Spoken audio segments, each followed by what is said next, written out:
Alon, why Salon? You with the nasty pastor, and I'm back with another chapter. Read from Ramses, Volume 1, Series 1. Tell you,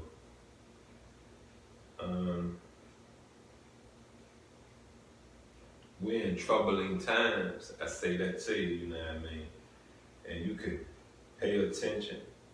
You can deny it. You can just not care. You feel what I'm saying? The choice is yours. You get me? The choice is yours. And I'm not gonna say, you stupid, you dumb. I'm not gonna do none of that. You feel what I'm saying? None of it. Say none of it. To each his own is what I'm gonna say. You get me? To each his own is what I'm gonna say. I love mankind. I love all these children of whom I pray. We're different. We're some of us at odds and some of us are even. You feel what I'm saying? You understand when I say even? We think alike. We may not be 100% even, but for the majority of it, we see life on the same path. And when I say we're at odds, there are nothing. Let me say this to you. The common factor outweighs the even side of us. So you would never, and I would never see life the same. So that's what I mean by when you're at odds and when you're even. You get what I'm saying? At the end of the day, the primary goal is getting back to heaven. At the end of the day, the primary goal is saving a life. At the end of the day, the primary goal is to be obedient to the commandments that are set in front of us. We can make as many excuses as we want, but there is a thing called Judgment Day. You can ignore it. You can say, what the who? I don't never want to come back here again. There's somebody that's going to need you in the afterlife.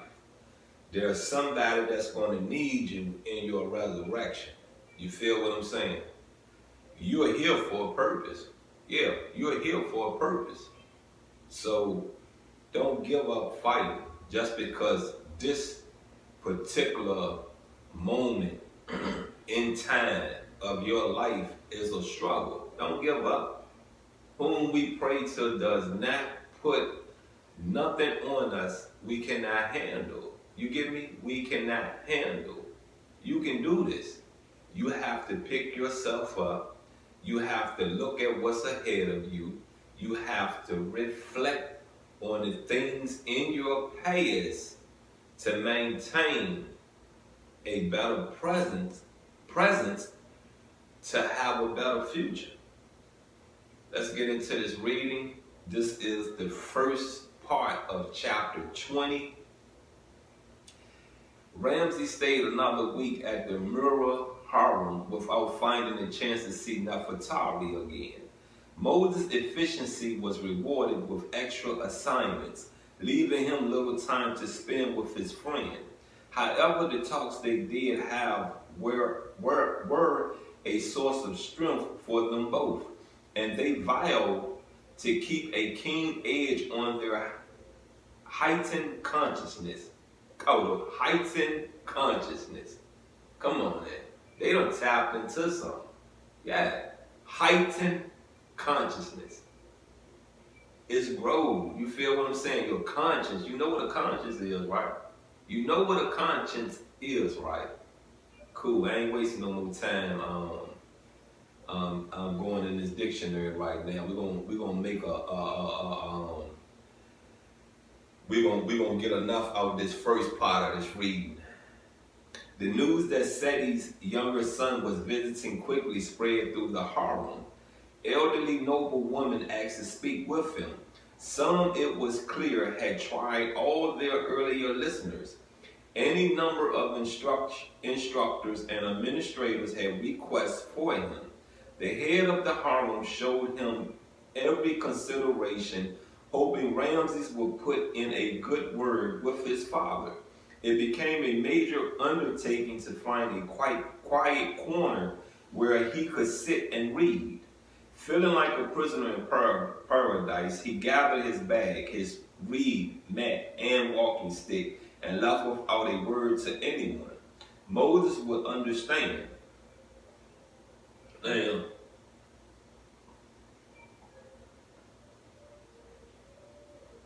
you understand how these people know that young Ramses is Seti's, son. And you see how they're coming to him for favor.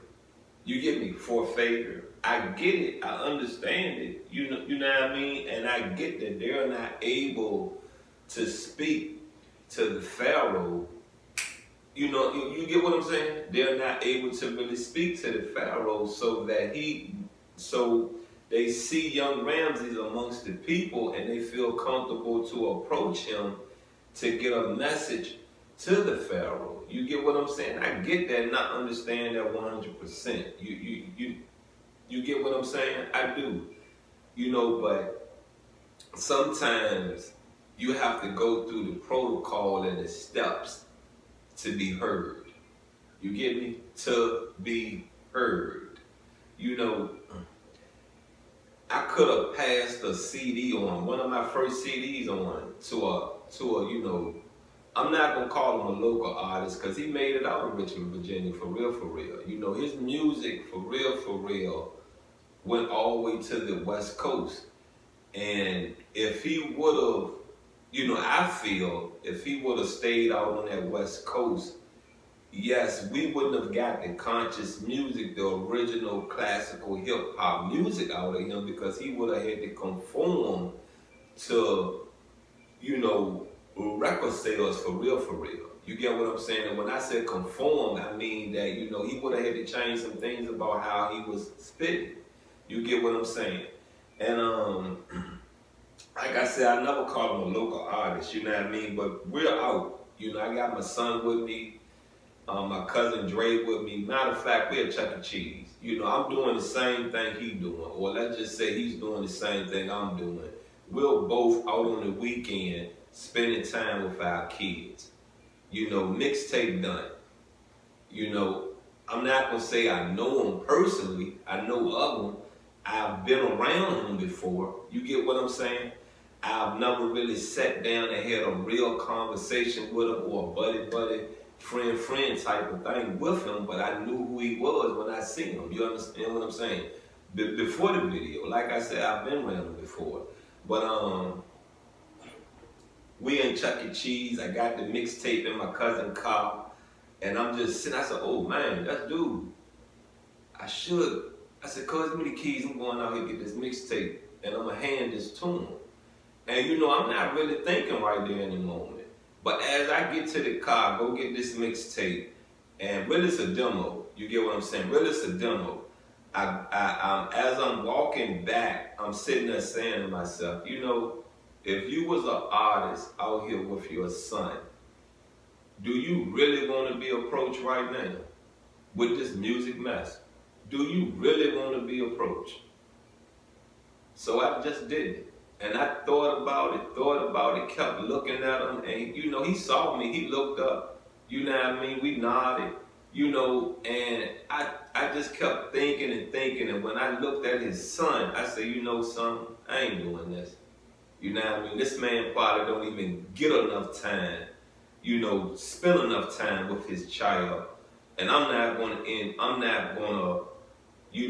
come in and mess that up. I'm just not going to do it. You get what I'm saying? I ain't doing it. So I never passed it to him. You feel what I'm saying? Do I regret it? No. I hope one thing he learned about that I respect his space. I respect his time with his child. I hope he get that. Let's dive back into this reading.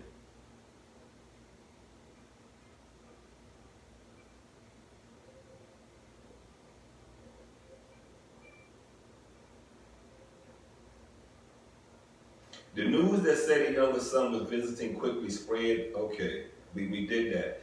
Watcher had been eating too much as usual. A few days of walking would get him back in shape. The chief of palace security was exhausted. In his entire career, he had never worked so hard, running all over town, arranging meetings with bureaucrats, rechecking facts, then calling some of his contacts in for further questioning and threatening them with the direct consequences. Had there really been pressure to close the investigation, or had the wheels of bureaucracy simply ground to a halt? It was hard to tell. He had definitely received some vile threats himself, but there was no way to trace them to their source. At any rate, he had more to fear from the queen than from the most ruthless politician or businessman. When he was sure that despite every effort he had come up against a brick wall, he appeared before Queen Tua. Your Majesty, rest assured of my complete dedication. I'm more interested in results. You asked me to find the truth, whatever it might be. Now we remember Queen Tua is young Ramses' mom. You feel what I'm saying? Let's proceed. I did. I don't think you will be disappointed, because let me be the judge. The facts, please. The security chief hesitated. Allow me to point out that my responsibility. A look from the queen cut short his attempt to give himself credit. The truth can be difficult to hear. Your Majesty, I'm listening. He swallowed hard. Well, I have two catastrophes to report. Almanac carefully copied out the decrees that were a standard part of the royal scribe's duties. Although miffed at Ramses' failure to confide in him, he knew the prince would be back. He continued to do this job as if nothing were out of the ordinary. When Watcher came bounding into his lap and slathered his cheek with sophomore kisses, Almanac forgot his hurt feelings and greeted Ramses enthusiastically. I was sure I'd find your office empty, the prince confessed. Who would take care of business then? I don't think I would have put up with being deserted like that. No, and you wouldn't have to. The gods gave us different roles in life. Go ahead, and I accept mine. Almanac, forgive me. I swore I'd be your faithful servant, and I'll keep my word. I don't want demons from hell to slit my throat. So you see, I'm only thinking of myself. How was your trip? Ramses told him about the harm Moses Satah, but skipped his brief encounter with Nefertari, a moment of grace he stored in his mind like a jewel. You came back just in time. Amina informed him. The queen wants to see you as soon as possible, and Asha, he asked us to dinner. Now we're gonna pause this read. Well, we're gonna, finish up this part of this chapter reading right here. And I'm gonna, I just want to elaborate a little bit more on the fact that, you have to respect people's space. You got what I'm saying? And I could have, I didn't introduce my son. I don't believe I introduced my son to him. You got what I'm saying? And I hope he don't feel that, okay, man, why he introduced his son to me. You feel what I'm saying? And if I'm not gonna disturb your personal time with your son to give you a demo, I'm not gonna disturb your personal time just to introduce my son to what was an upcoming major artist in this hip hop culture. I'm just not. Because if I introduce my son to you, what's the next thing you think I'm gonna do? I'm gonna pass you my demo. You get me? They go together. You don't do one without the other. So that's me. That's what type of person I am. You got what I'm saying? But let's respect things. You get what I'm saying? Let's really respect things. You got it? You get it? You understand it?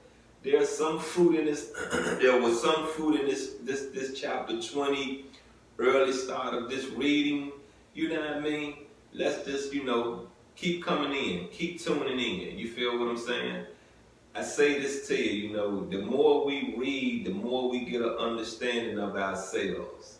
Because this man, this God, this Pharaoh makeup was no different than ours.